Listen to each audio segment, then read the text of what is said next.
I'm Mr. Burks, Conway's mental health counselor. And today we're going to be talking about managing our mental health and focusing on suicide risk prevention. This program was inspired by a young person named Erica. Erica was a bright light who sadly lost her battle with depression in 2004 at the age of 14. Erica's Lighthouse was founded in her honor and is dedicated to helping other young people learn about depression and overcome the stigma surrounding mental health disorders. What is mental health? Mental health is about our feelings, thinking, emotions, and moods. Mental health is important for a happy, healthy, and productive life. Just like we brush our teeth every day, we need to make sure our brains have the tools we need to be mentally healthy. Looking after our mental health is just as important as looking after our physical health. In today's lesson, you will learn more about mental health, ways to keep your mind healthy, and the difference between everyday feelings and overwhelming feelings. How do we care for our mental health? Let's play charades. Mental health and feelings, what do they look like? Everyday feelings come and go and are normal reactions to what is happening in our lives. They're always changing and don't always hang around for too long. Our overwhelming feelings, those feelings that just stay around over and over again. They hang around for a long time.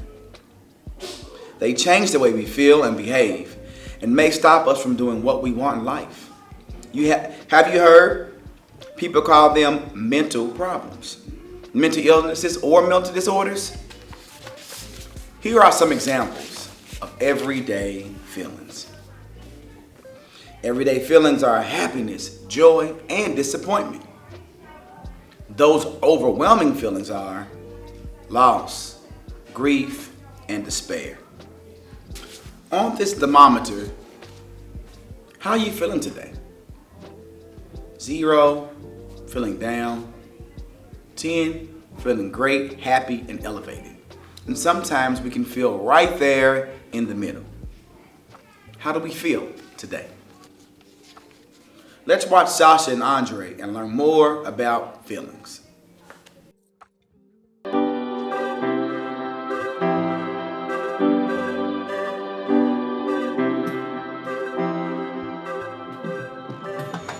You can't tell how someone feels by just looking at them, or what they share online with the outside world. Our lives may look perfect, even if in reality they aren't. I'm always worrying about doing well in school, and with tests coming up, I'm not sure how much longer I can cope. My thoughts swarm around my head, sometimes keeping me up all night. Some days it's just all too much, and I feel lost in space. When I did badly on one of my tests, I just about kept it together until I got home. Then I broke down crying in front of my mom. She listened for a bit, and then she told me that just like physical health, we all have mental health. It's our feelings, our thinking, our emotions, and our moods. She then said that feeling down, angry, and stressed is a normal part of life, just like it's normal to feel happy, confident, and carefree sometimes. We all have positive and negative emotions that come and go based on what's happening around us. These are everyday feelings. Good mental health also means experiencing negative emotions. It's not always about being happy. Mom can relate to the feeling of stress. When Mom suggested I take a break from everything and do something I enjoy, I actually took her advice. So I made myself a hot chocolate, snuggled up in a blanket, and watched a movie. And you know what? Afterwards, I felt so much better. Mom should take her own advice. Most of us only ever share the good things. We don't like to share how we really feel. Every morning when I wake up, negative thoughts stream through my head. Getting out of bed and pretending I'm okay takes all the energy I have. As the day goes on, the negative thoughts turn from a stream into a river. Water rushes through my head so loudly it's hard to concentrate in class. And some days it's so bad it feels like a waterfall that's trying to pull me over the edge. Everything is so overwhelming. I didn't think my friends would understand if I told them how down I was feeling.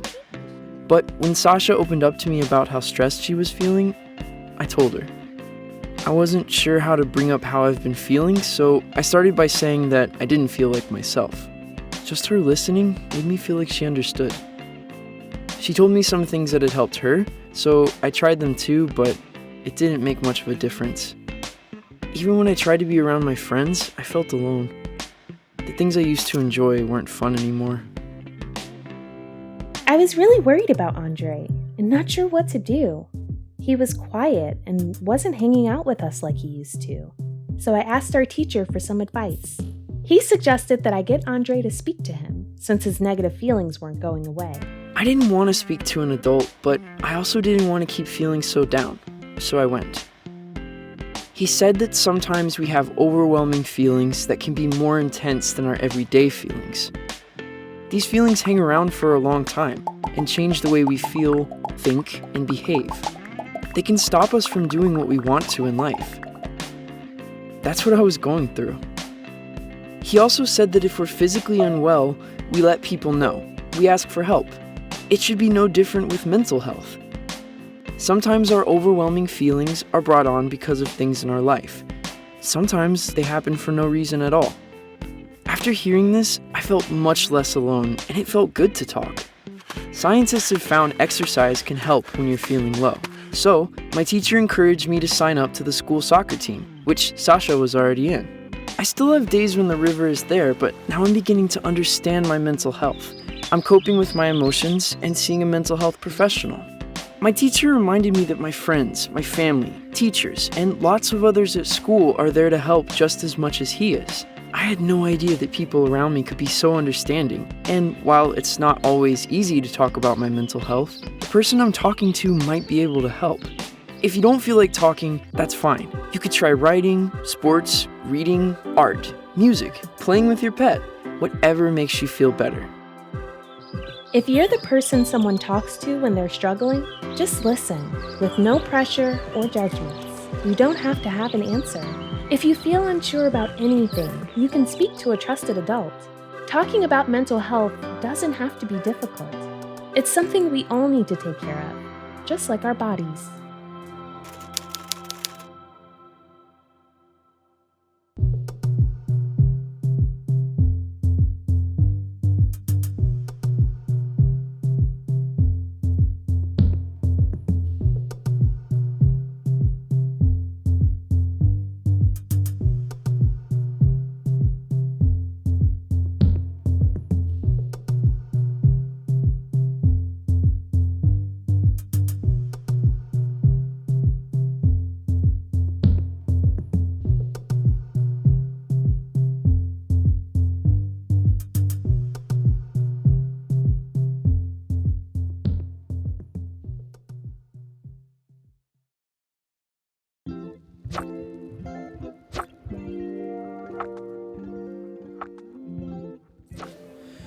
How are the feelings that Sasha and Andre are feeling? How are they different?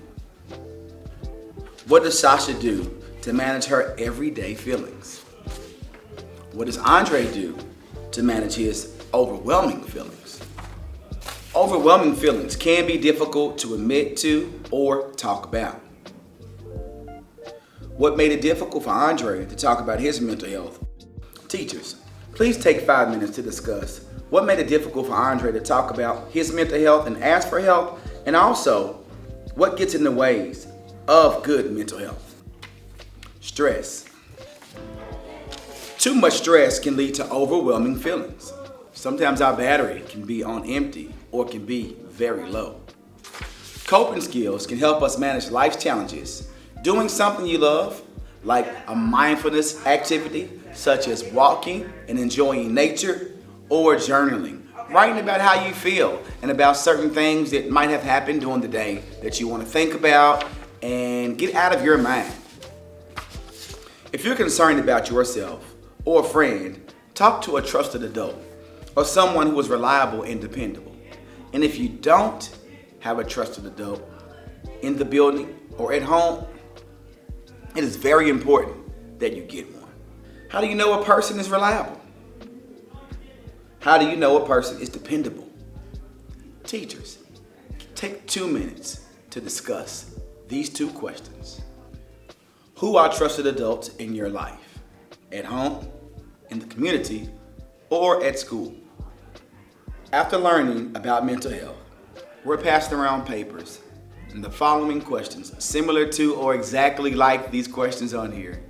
We want you to take 1, meaning that you're okay, you don't need to talk to anybody. 2, means you want to talk to somebody, but not right now. Or 3, I need to talk to someone today. Please fill out those forms upon this video and turn them in to your teacher.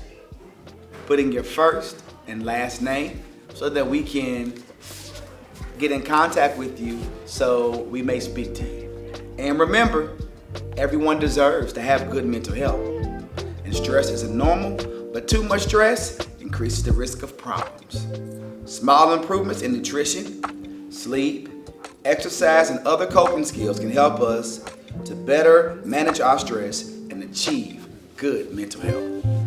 Thank you for your time, students and teachers, and have a great Conway day.